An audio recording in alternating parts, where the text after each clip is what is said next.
So guys, tonight we're gonna have dinner here at Radisson Blu. There's Feria, because we're gonna celebrate the Cebu Food and Wine Festival, and today they're gonna feature local flavors, global flair with Chef John Abad. So let's see if this dinner will be up to its promise. So come on, let's have dinner. Guys, let's go inside. Oh, Miss private room one. Oh, kaya kayo mga forma. Oh. So today, this is our dinner for tonight, and that's the chef, by the way, with Chef John Abad plus him, of course. And of course, Chef Kinilaw. And ensalada, empanada, and here's our friend. Ngayong hapon, the Biko Ala Tablea. Wow. Wow. Wow. Oh, they have soups as well. Of course, balbacoa. They have tuna. And wow. Oh, the giant paella. This one.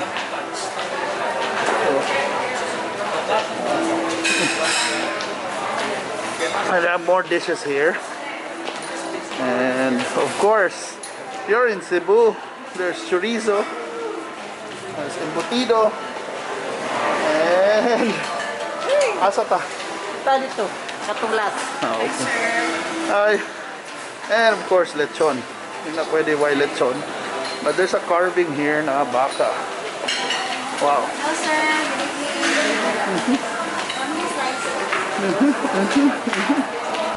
So guys, para sa dessert by, only dessert by. Hello, nakuha ni binignit, of course, and we have sorbetes, and we have, you know, mga piaya, utap, of course, budbud suman, putumaya. Wow, wow, pastillas, we have puto, kamote Q, banana Q, This is carioca. carioca. Oh, siya ko na, turon. Sabi niya ko, dito siya dessert. Ha, kung ano? Sa pinsapin. Yeah. Kasaba cake. Wow. It's Biko. And baruya. Wow. Of course, mga prutas, kutsinta, ugwan pa, napa na diri. So I'm so impressed with the selection. But of course, even if I put a picture and video, it's time to eat, of course. And I don't know where to start. Pero kung kamoy ako, asang na mag-start? Okay, let's go with the main courses na lang daan. O kani, I want to try out kani mga Davao na dishes. Danawa ni mga dara itong chef si Sir John. So chef, so unsa may imong gidala diri sa Cebu? Sir, flavors of Mindanao. We have the Humba di Davao, the Paella Chavacano of the Zamboanga, and we have also calderoko, Pakfry, and pomelo salad. Wow. And we have Biko champurado there also. And then the turon durian we have. Oh, kuyawa din no. Unsay nakalahi humba sa Davao? Tapos, iba yun na sir, melt on the mouth po niya sir. Tapos, ginagamitan din namin yan ng chocolate. May chocolate din yan. Wow, sumauna. So, excited na kumakaon. And of course, tungod na chef diri, ang akong first plate will be featuring everything that he brought from Mindanao, or kanang mga giluto gini Chef John na kasi karon na to madilawan. So let's go by. Hello guys, it's time to eat, and let me start with some pansit hababa.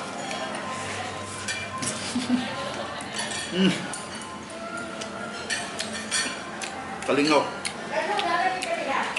nito. Kanon. Direta sa sugod sa mga Davao. Katamagida ni Chef John Abad na Davao na adobo, na Humba Davao. Hindi ako nang ibutang ng tsokolate. Tamis gyapon siya. Ito kanya ako nakuha na parte super lean, but and I have this Pakfry na fried tuna. Panga.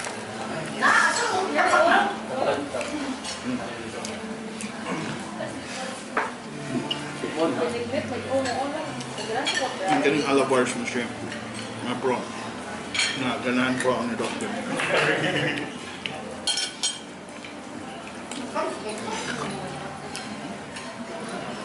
Ang pulutan na sa ipakbet, kasi mga sabaw-sabaw na lain.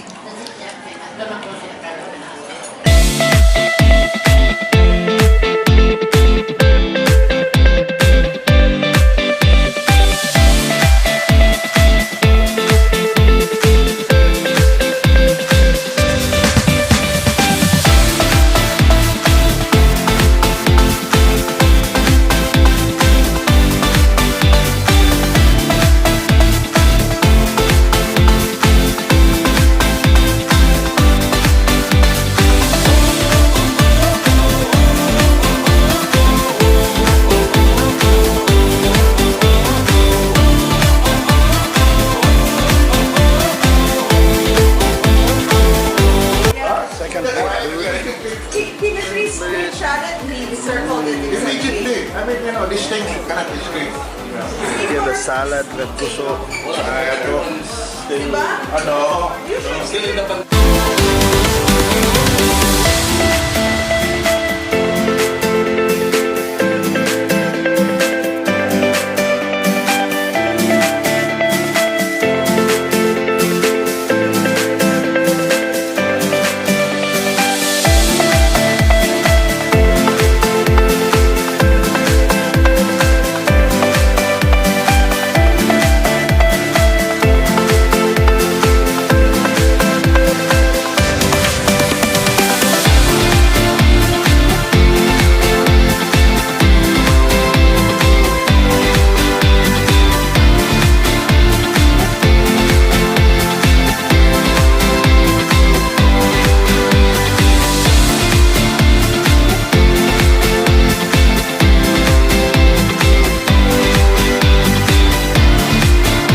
Dinner here for the, Feria phase of the Cebu Food and Wine Festival.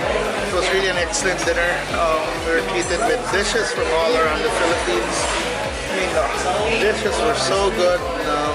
Like the Davao Humba was quite a surprise. So the Pakfry was really good. I finished like a whole serving, but also the dessert selection was just pretty awesome. I mean, we had I think we had muron, we had budbud, they have sequate, I had pastillas, you can have sorbetes, and what else?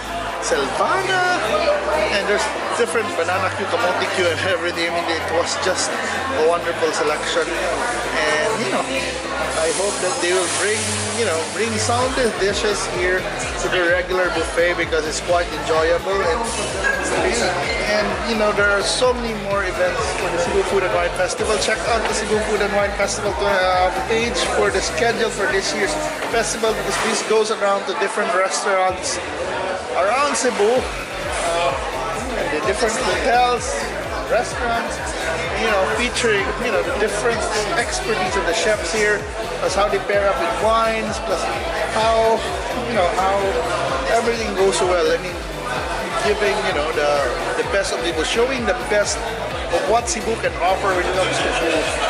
So the skills of the chef, the freshness of the ingredients, the flavors of the food. I mean, that's something that you should taste. That's something we should, promote as locals, diba? Because, we're the ones who really know our flavors and the world should know about it. So thank you so much for watching, and yes, let's support, our local restaurants, hotels, and also, of course, the Cebu Food and Wine Festivals, and also the local creators. So thank you so much for watching, and I hope to see you on our next food adventures. Bye, bye, bye.